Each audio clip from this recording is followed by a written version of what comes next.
Welcome to Bloodbath and Beyond. Today we review the romance horror sci-fi film Spring. Love is a Monster. Spring was directed by Justin Benson and Aaron Moorhead, and it stars Lou Taylor Pucci and Nadia Hilker. This film is about a man who loses his mother. He gets into problems with the cops and decides that he's going to go abroad for a bit. He hops on a plane to Italy, where he pals around with some people, and then eventually meets a girl.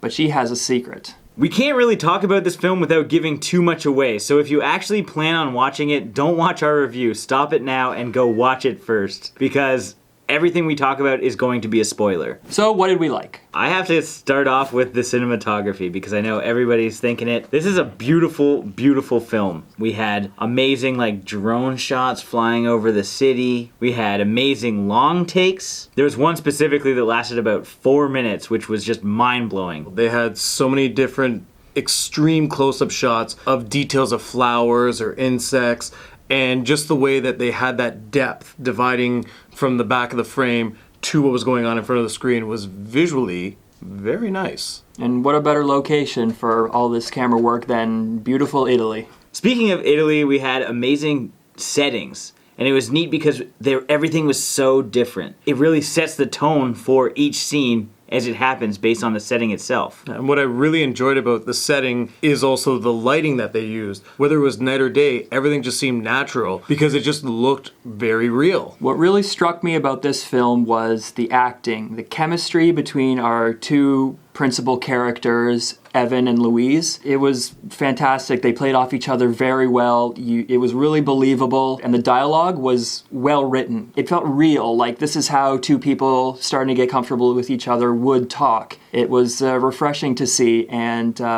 both actors did a fantastic job. I mean, looking back at films like A Werewolf in London or Werewolf in Paris, and they used more humor in those styles of film, whereas this one, it felt more like The Notebook. Now this is, again, very spoilery. Later on in the film we find out that Louise is actually a monster. And he sees her for what she really is as a person. He's willing to just kind of forget your past, forget everything about what you think you are. I see the real you and I want you. And I think that's what this film's all about. It's finding the love of your life, and you will love her or him regardless of what they think about themselves. Louise is kind of reserved. She tries to hide herself, hide who she really is, and doesn't want anybody to know. And Evan finds out who she is and falls in love with her still. This is a true testament to a love story. This is what romance is. And now let's move on to what we disliked. This film seemed to really take its time getting to where it ultimately wanted to be. Up to then, he's had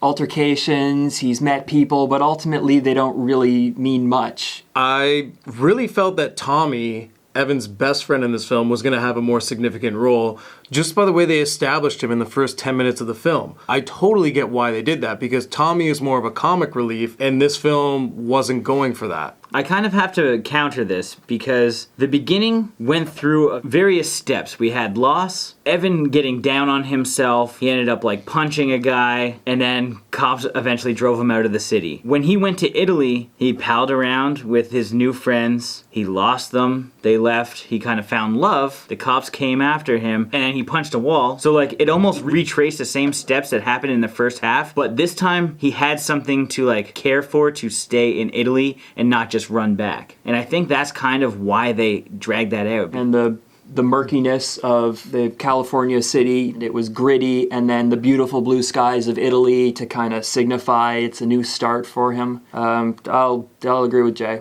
That worked. The whole explanation about why Louise is going through this metamorphosis feels very tacked on and quick. Most of it was explained during that aforementioned 4-minute long take, and it seemed to take a lot of energy just to focus on where the scene was going, and a lot of the exposition kind of got muddled in that whole scene. Now, I don't have a lot of issues with the film, but I did think that the first time that we saw Louise as a monster. It came off a little bit more slapsticky than I thought it should have. When Louise was the monster, over and over again, that's when they applied the humor. I think a lot of the humor should have just completely died off with Tommy. I feel that near the end, the film kind of got itself stuck in almost a Disney-esque battle of choices. If true love triumphs, everybody's happy, but if not, this is going to happen and everyone's going to be sad. It wasn't even up to her, it was up to her heart. And I just thought in a movie like this, coming up to that point, that seemed way too childish and gimmicky. And now it's time for our final thoughts and ratings. I thought Spring was an absolutely gorgeous film. It's much different than I'm used to watching,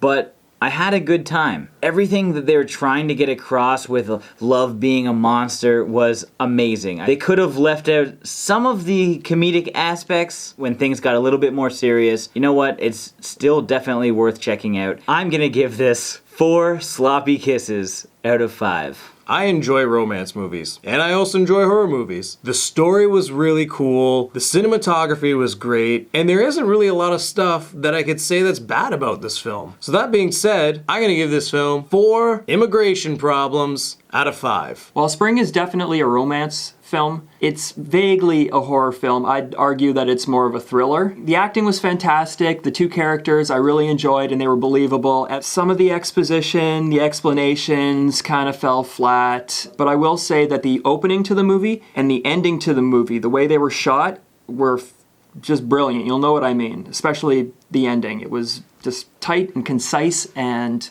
it worked really well. That being said, I'm going to give this movie 3.5 Italian women out of 5. The best.